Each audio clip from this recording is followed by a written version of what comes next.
Now, I never thought I'd be back here, but I've returned to the P community, and this is where it all began. This is going to be such a story that I'm going to have to post the full story on YouTube, so go over to my YouTube channel because this is going to be a long one. Now, this community is going to need a lot of help, and I think they're going to need help from experts, not from home inspectors.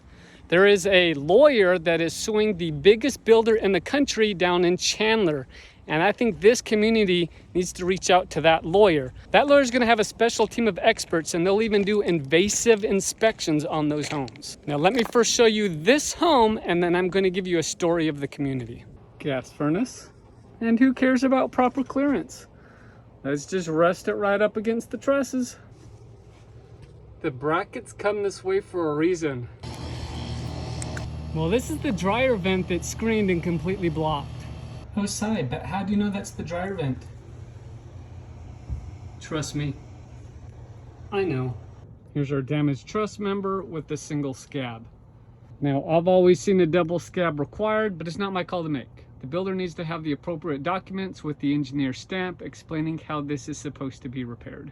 I guess you can always bend nails around the gas lines to secure them in place. Here's our gas water heater. And that doesn't look very safe. What do you guys think? But look, the town of Quinn Creek said everything was fine. There's our certificate of occupancy. The builder forgot insulation, and the homeowner was concerned because the guy was out here in a few seconds to fix it. They're still missing insulation throughout the home. And here's that corner with no insulation. Well, I was at that one-story home right there, yelling at this neighbor right here that they have no rain cap on their gas furnace. Excuse me, ma'am. What? You're missing your rain caps on your roof. You may want to call the builder. Okay. And it's still missing. And no, these are not the high efficiency gas furnaces. Water heater, no rain cap. Furnace, no rain cap. If you look behind here, those have no rain caps. That looks like the dryer and gas furnace. Both those furnaces have no rain caps. Their water heater has no rain cap. The dude with the white truck, you got no rain cap. And no rain cap. And he's also missing a rain cap. Now we got a wheat pole. And that one's inside the stucco. I would call this deceit, but you tell me. We're required to have this riser strap installed, and it needs to be bolted to the home. It's not bolted to the home. They tricked you. And this is not the only one. They did it to the neighbors. So there's our riser strap issues. Good thing it never rains in Arizona because we got no vent covers. And you better believe it, there's our broken weld. And another one.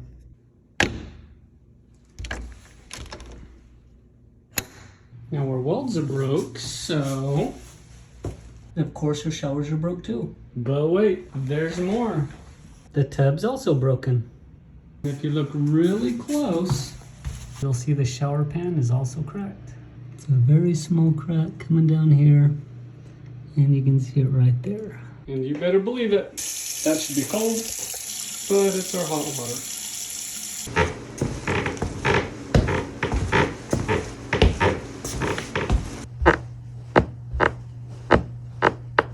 And what do you know? It's just like the neighbors. Whoops. Good.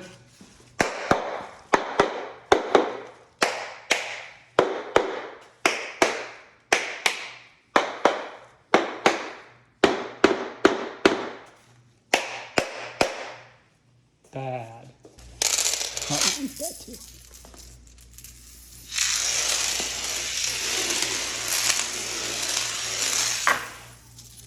And yes, the tiles are breaking as well. So normally I would unscrew this to get to the receptacle, but there's no receptacle. Oh look, no GFCI protection.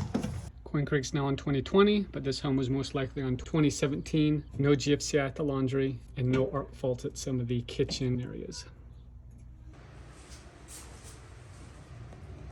They get 1/8 inch tolerance. They're at 1/2 inch. Not even close. Scratches. Door. Light. So why is this called the P community? Well, it's because someone or something, according to the builder, went into one of these homeowners' homes and urinated on the carpet in every single room. And the builder was like, oh, we'll clean it. He's like, no, you're gonna rip it out and replace it. I did a video not too long ago of people peeing in the attic under construction. Well, now they're peeing inside the home and on the carpet. Let me show you.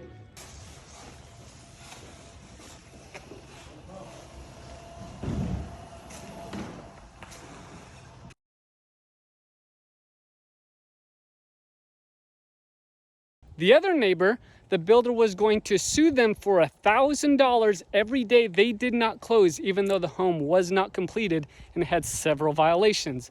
And so all of you in the comments that say, I wouldn't close, you have to close. The builder's either gonna sue you or they're gonna take all your earnest money. And sadly, I've had at least one person walk away from it $90,000. And let me show you his home. Apparently the builder saw the P community videos and they are not happy. They actually want to say it's my videos is the reason why all the buyers are walking. Now let me show you what's really going on. I feel really bad for this buyer. They pretty much forced them to close yesterday and they used the certificate of occupancy as leverage. So for all you city inspectors that are handing out certs of occupancy because you're chums with the builder, please stop. Doesn't even have cooling. These need rain caps.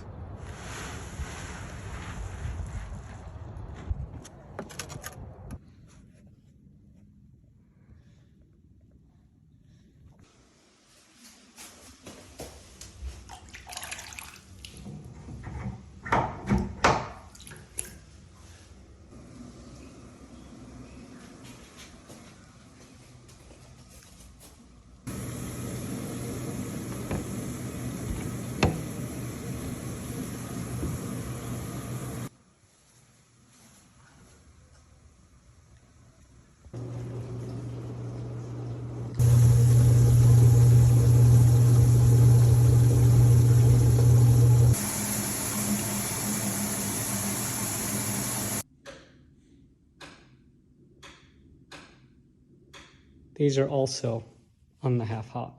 Now, what do I mean about this is where it all began? So this was my first video to get large attention, enough to where the news stations reached out. I did interviews.